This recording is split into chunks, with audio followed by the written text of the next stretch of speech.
Hello, সুপ্রভাত। সবাই কেমন আছো?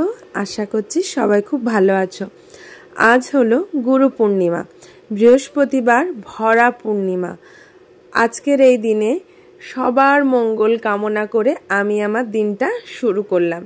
তো চলো, সকাল সকাল স্নান করে নিয়ে আমি বৃষ্টি ভেজা সকাল দিয়ে আজকে আমার ব্লগটা তোমাদের সঙ্গে শেয়ার করছি। ঠাকুর ঘরে চলে যাব। অতিরিক্ত বৃষ্টির জন্য বাবির স্কুলও ছুটি থাকছে, সেই জন্য আমার আর সকালে ওঠা হচ্ছে না, আর ওরও অনলাইন ক্লাস হচ্ছে, সকালে ওঠার চাপটা থাকছে না।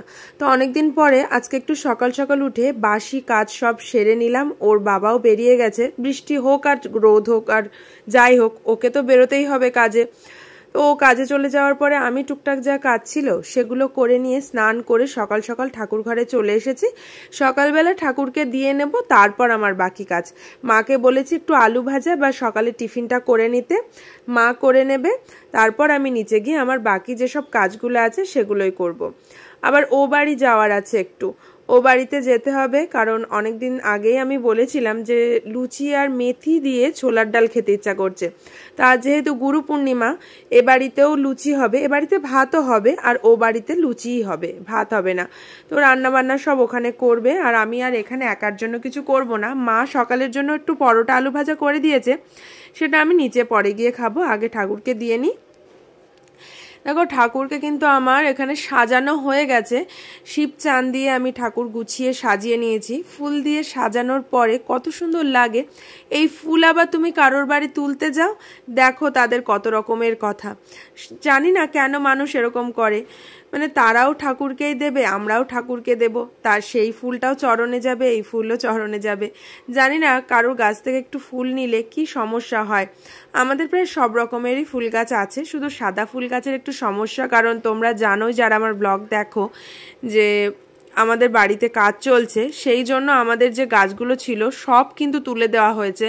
ওখানেই রান্নাঘরটা হয়েছে গাছের জায়গাটায়, সেজন্য ফুলের একটু সমস্যা চলছে। ঠিক আছে, আস্তে আস্তে ঠিক হয়ে যাবে, কিন্তু এই যে মানুষের কথাগুলো থেকে যাবে।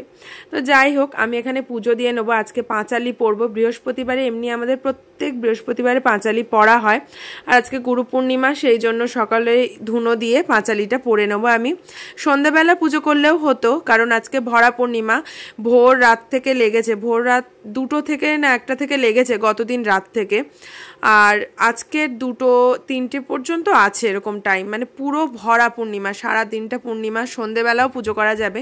তো আমি ভাবলাম সকালবেলা করি। আমার মা, মানে আমার শাশুড়ি মা বলছিলেন লক্ষ্মী পুজো সন্ধেবেলা করতে, তো আমার যেন মনে হলো যে না, সকালবেলা টাটকা ফুল থাকে, চান্দান করে বেশ সুন্দরভাবে দেওয়া যাবে, সেই জন্য আমি সকালেই দিলাম। তো আমি একটু পাঁচালিটা পড়ে নেব।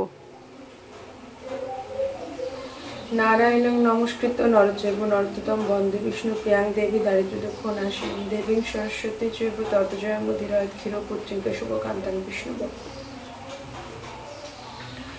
দোল পূর্ণিমার নিশি নির্মল আকাশ, ধীরে ধীরে বহিতেছে মলয় বাতাস। লক্ষ্মী দেবী বামে করি বসি নারায়ণ, করিতেছে নানা কথা সুখে আলাপন। সেই কালে বিনা যন্ত্রে হরি গুণগান, উপনীত হইলেন নারদ ধীমান। ধীরে ধীরে উপপদে করিয়া প্রণতি, চাহিলা নারদ মনি লক্ষ্মী দেবী প্রতি।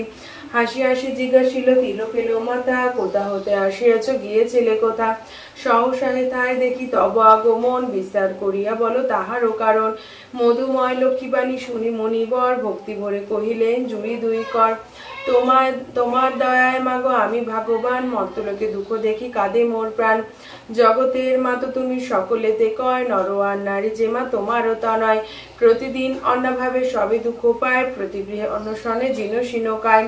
নগরে নামিলে ভিক্ষা করিয়া ভ্রমণ, ক্ষুধার জ্বালায় করে অখাদ্য ভক্ষণ। কেহ প্রিয় প্রাণাধিক পুত্র কন্যাগণে, পদে ছাড়ি দিয়া যায় অনেরও কারণে। বলো বলো বলো দেবী কি পাপের ফলে, ভীষণ দুর্ভিক্ষে সদা মর্তবাসী জনে। কৃপা দৃষ্টে চাহ মাগো নরনারী প্রতি, অনদনে লক্ষ্মী ঠাকুরানী সঘনে নিঃশ্বাস ত্যাজি কহে মৃদুবাণী। কভু না কারপতি আমি করি রোষ, নরনারী দুঃখ পায় নিজ কর্মদোষ।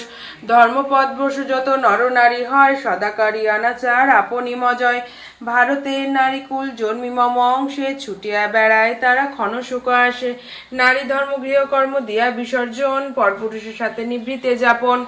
শতত কুকুরিয়ারত নরওয়ান নারী অসহ্য যাতনা পায়, ফেরে ঘুরি ফিরি অন্নাভাবে শীর্ণকায়, বলহীন দেহ ক্ষুধা কষ্টে বিষ পান করিতেছ কেহ, কেহ প্রিয় প্রাণাধিক পুত্রকন্যাগণে পথে করিতেছে পরিত্যাগ অন্যের।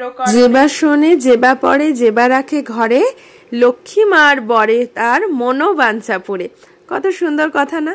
কি সুন্দর লাগে পাঁচালিটা পড়লে, মনটা শান্ত স্নিগ্ধ হয়ে যায়, সত্যি ভালো লাগে।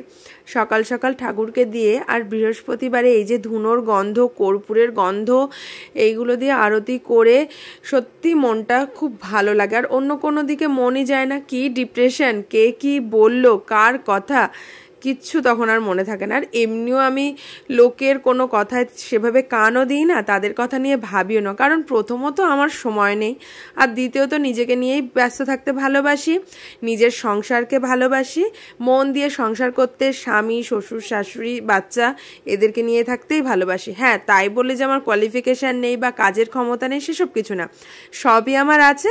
কিন্তু সংসার জীবনে যখন একবার ঢুকেই পড়েছি, আর বাইরে আমার কাজ বাজে সেরকম কোনো প্রয়োজন নেই, আর শখ ছিল সেটা আমার হাজব্যান্ডের পছন্দ না বলে কিছু কিছু ক্ষেত্রে সংসার জীবনে সব কিছু মানিয়ে চলতে হয়, তাই আমিও ওই জীবনটাই বেছে নিয়েছি, যে সংসার জীবন।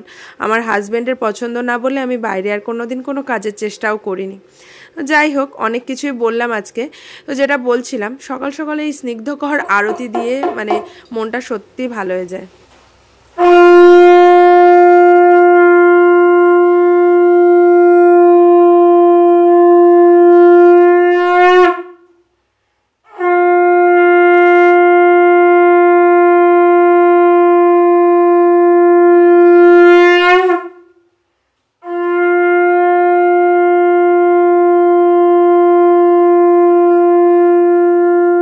পুজো শেষে গুরুমন্ত্র জপ করে আমি এবার আমার পুজো সমাপ্ত করলাম। তো আজকের এই ব্লগটা কেমন লাগলো অবশ্যই বলবে, আর লাইক কমেন্ট শেয়ার করে পাশে থেকো।